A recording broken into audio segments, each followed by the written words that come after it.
पहाडले घेरिएको एउटा सानो गाउँ थियो, धुप्पी घर। त्यो गाउँमा बिहान घाम ढिलो झुल्कन्थ्यो, तर मानिसहरूको मन चाँडै उज्यालो हुन्थ्यो। त्यही गाउँमा जन्मेकी थिइन् अनु। अनु अरू जस्तो थिएनन्। उनको हाँसो कम बोल्दथ्यो, तर मन धेरै बोल्दथ्यो। उनी प्राय गाउँको पुरानो चौतारीमा बसेर आकाशतिर हेर्दथिन्, मानौ आकाशसँग केही सोधिरहेका थिइन्। उनको जीवन उज्यालो थिएनन्। सानै उमेरमा बाबु बित्नु भएको थियो। आमा सधैँ डरमा बस्नुहुँदथ्यो। छोरी, जीवन कसैलाई विश्वास गरेर चल्दैन। अनुले केही बोल्दैनथिन्, तर मनभित्रै उनलाई लाग्दथ्यो, कुनै दिन कसैले त बुझ्ला नि। एक दिन गाउँमा नयाँ अनुहार देखियो, कबीर। कबीर सहरबाट आएको थियो, पढाइ सकेर गाउँमा केही समय बस्न। उसको आँखामा थकान थियो, तर मनमा धेरै प्रश्नहरू। गाउँका केटाहरू चाँडै मिल्दथे, तर कबीर अलिक अलग थियो, कम बोल्ने र धेरै सोच्ने। एक दिन अनु मन्दिर गएकी थिइन्। त्यही कबीर पनि आइपुगे। पहिलो पटक अनु र कबीर भेटिए। मन्दिरको पाखामा अनुको हातबाट फुल झर्यो। कबीरले उठाएर दिए। लिनुहोस्, बस यति मात्र। तर त्यो सानो पल अनुको मनमा धेरै बेर अड्कियो। दिनहरू बित्दै गए। अनु हरेक बिहान मन्दिर जान्दथिन्। कबीर पनि त्यही देखिन्थ्यो। पहिलो उनीहरूको नजर जुझ्यो, पछि हल्का मुस्कान। एक दिन कबीरले आफै सोध्यो, तपाईँ सधैँ एक्लै हुनुहुन्छ? अनुले बिस्तारै भनिन्, एक्लोपन बानी परिसक्यो।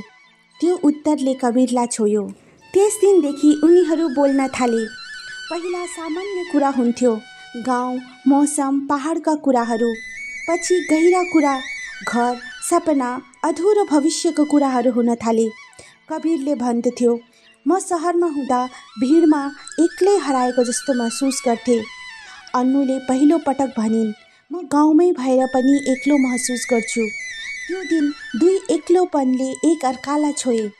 एक साँझ पानी परिरहेको थियो। चौतारी सुनसान थियो। अनुको आँखामा आँसु थियो। कबीर, म एउटा कुरा भन्न चाहन्छु। उनको स्वर डराएको थियो। भन न, कबीरले शान्त स्वरमा भन्यो। मेरो शरीर कमजोर छ। म लामो समय बिरामिरहेकी छु। सबैले भन्छन् मसँग भविष्य जोड्न गलत हो। कबीर केही समय चुप लाग्यो। अनुको मन टुक्रिँदै थियो, तर कबीरले भने, म त भविष्यको ग्यारेन्टी खोज्न आएको होइन। म त आज तिमीलाई महसुस गर्न आएको हो। अनुले पहिलो पटक आफ्नो पीडा कसैसित बाँडेका थिइन्। यसरी दिन बित्दै गए। अब गाउँमा कुरा चल्न थाल्यो, सहरको केटो फर्किन्छ। अनुले केही सोधेनन्। उनी जान्दथिन् माया मागेर पाइँदैन। यसरी कबीरको जाने दिन पनि आयो। जाने अघिल्लो दिन कबीर आफै आएर भन्यो, म फर्किनै पर्छ। अनुले मुस्कुराएर भनिन्, जानुपर्छ भने जाऊ। म त सम्झनामा बाँच्न सिकिसकेको छु। कबीरको आँखामा आँसु आयो। कबीरले सोधिन्, म फर्किएर आइन भने? कबीरले सोध्यो। अनुले शान्त स्वरमा भनिन्, त्यसको मतलब तिमी मेरो जीवनको अध्याय थियौ, पुरै किताब होइन। कबीर सहर फर्कियो।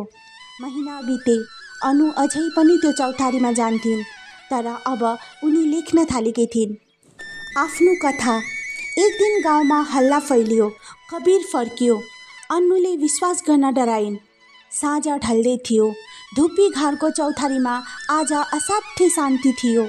हावा चलिरहेको थियो, तर अनुको मन अझ भारी थियो। कबीर उसको अगाडि उभिएको थियो, तर आज उसको आँखामा डर थियो, पहिलो कहिल्यै नदेखिएको डर। अनुले बिस्तारै सोधिन्, तिमी किन यति चुप छौ? कबीरले गहिरो सास फेर्यो। उसको स्वर काँपिरहेको थियो। म फर्किएको केवल तिमीलाई हेर्न या तिमीसित भेट्नका लागि मात्र होइन। अनुको मुटु बेसरी धड्कियो। डाक्टरले भनेका छन् तिमीलाई धेरै समय तनाव दिनु हुँदैन। तिम्रो शरीर थाकिसकेको छ। अनुले केही भनेनन्, आँखा झुकाइन्। म तिमीलाई माया गर्छु, कबीरले भने, तर म तिमीलाई पीडा दिएर आफ्नो बनाउन चाहन्न। अनुको आँखाबाट आँसु झर्यो। कबीर रुँधिएको स्वरमा अनुले भनिन्, सबैले यही गर्छन्। पहिलो माया देखाउँछन्, पछि मेरो कमजोरी देखेर टाढा जान्छन्। कवीरले अन्नुको हात समात्यो। म टाढा जान लागेको छैन, उसले भन्यो। म तिमीलाई स्वतन्त्र छोड्न लागेको छु। अन्नुले टाउको हल्लाइन्। कसैले साथ छोड्नु र स्वतन्त्र छोड्नु एउटै जस्तो त हो। त्यो वाक्यले कवीर टुट्यो। त्यसपछि ऊ बिस्तारै फर्कियो, एक पटक पनि पछाडि हेरेन। धेरै महिना बिते। अन्नु अझै चौतारीमा आउँथिन्, तर अब उनी पर्खिँदैनथिन्, सम्झिँदैनथिन्। एक दिन उनको कपीमा एउटा नयाँ पन्ना थपियो। कुनै मान्छे जीवनभर साथ नदिए पनि उसले दिएको माया जीवनभर पुग्ने हुन्छ। अन्नुले पढाइ पुरा गरिन्। गाउँमा सानो विद्यालय खोलिन्। बच्चाहरूलाई उनले सोध्थिन्, माया के हो? एउटा बच्चाले भन्यो, माया मनको नपाए पनि रिस नमान्नु।